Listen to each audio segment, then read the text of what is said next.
Let's look at the last ways of organizing the periodic table or classifying all of the elements. We have the metals that are yellow and they are to the left of the zigzag line as well as at the bottom. So all of those are metals. Notice the majority of the elements are metals. And then in green we have the non-metals. So there's only one on the left side because hydrogen can be on both places, and we can talk about that when we talk about valence electrons and reactivity. And then on that zigzag line on our big periodic table in front of the classroom, there is a red line. And on your mini periodic tables, there is it is bold there. So we have those pink elements that are considered our metalloids. 85% of the elements are known as metals. Their properties, so let's just think about some metals here. We have shiny, they're opaque, you can't see through them. They are great conductors of electricity. Not all of them conduct the same, but they do conduct electricity or current. They are malleable and ductile, so we can bend them and we can stretch them and make them into fine wire. So we've played with magnesium a couple times and we could bend that, cut that, and it was a shiny gray material.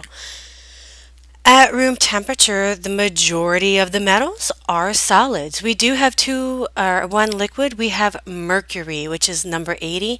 So on our big periodic table, he is the only blue letters in the metal area, so that's number 80, mercury. And once again, they are located on the left side of the periodic table. So the bulk of our elements are metals and at solid state, and they're to the left of the zigzag line.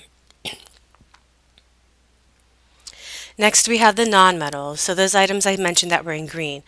Those guys are poor conductors. They can be transparent. They are brittle as solids and can shatter easily. So we do have one gas, or I'm sorry, we have many gases.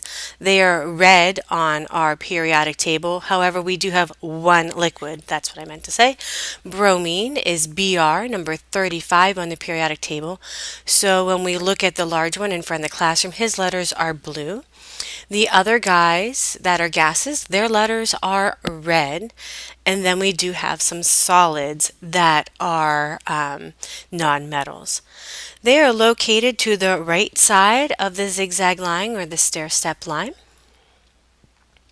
And don't forget hydrogen over there hanging on the left. Some people like to draw him in on the right side just so they don't forget he's a nonmetal. The metalloids, the ones I said that were in pink on that zigzag line, are a combination of metals and nonmetal properties. Some of them look like metals because they're shiny and gray and they conduct electricity. However, they are very brittle. Some of them look like nonmetals. They may conduct electricity, but they're more powdery, not necessarily a crystal or one globular type of substance. So they have characteristics of both items, so they can also be called semi-metals. So they're kind of a metal and kind of not. Their location is on that zigzag line. There are a key six of them. We have boron, silicon, germanium, astatine, antimony, and tellurium. And I think on the little periodic table that was colored, there was also polonium. So don't worry about him. We can worry about the fabulous six, and silicon is our main guy that we want to work on. And once again, they are called semimetals. So both metallic and non-metallic properties, they're located on the zigzag line, and they are semimetals. The states of the elements, so we're looking here, we have a lot of green, so there's a lot of solids on the periodic table. We have two liquids, so they are in the blue. I did put their element symbols in there so they're easier to find and remember. We do have the gases that are in red, and then the blank are the synthetic guys, so not really finding them in nature in clusters to determine what state they would be in. So our last piece we need to look at are periodic trends. The first item we have is the atomic radius. So that is the size of the atom. It does decrease as atomic number increases. So the greater nuclear charge causes the electrons to go more towards the center. We're not going to go into a lot of detail on that. That is something you can do in chemistry or in college. Keep in mind we have that cloud effect, so we often think of things measuring them from nucleus to nucleus and then divide it by half. We're not really sure where that outer edge is. So if you look at the atomic size, we are seeing in the little periodic table or the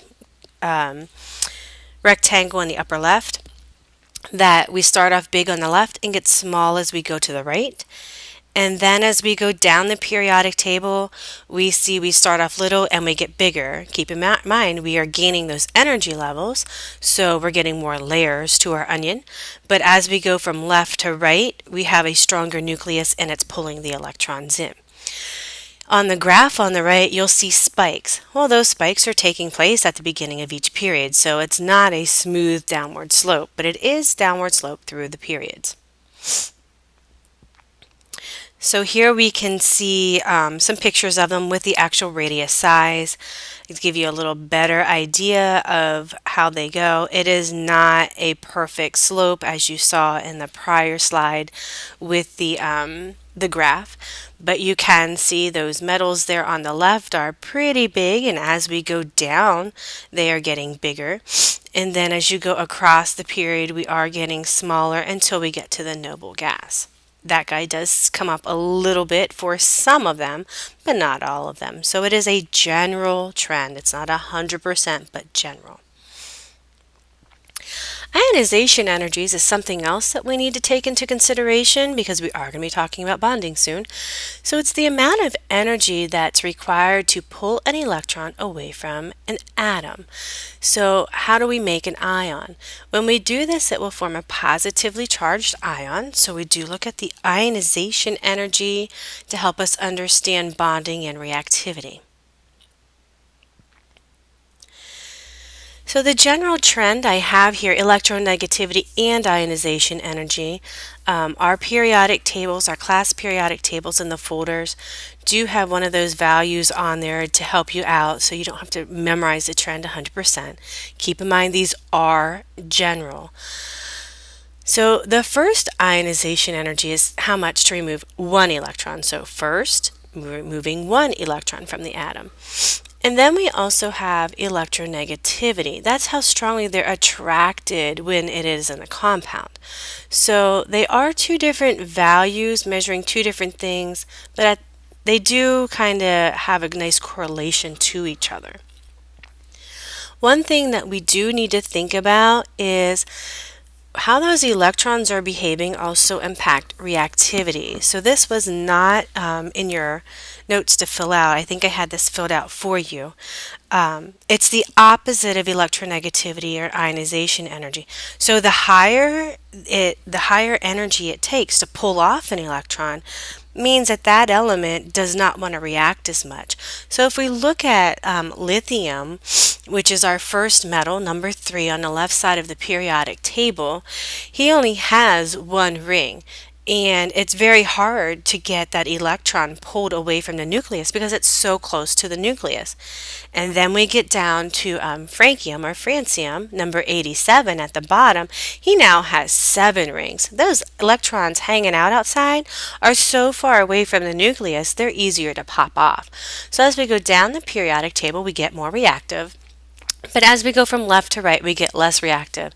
It is a general trend. There are little spikes and different things that go along the way, or minor increases between metals and nonmetals. So keep in mind, left to right, there is no similarity amongst the elements. It's as you go down that there is. In class, we will do a demonstration with one of those metals to help us understand that reactivity trend.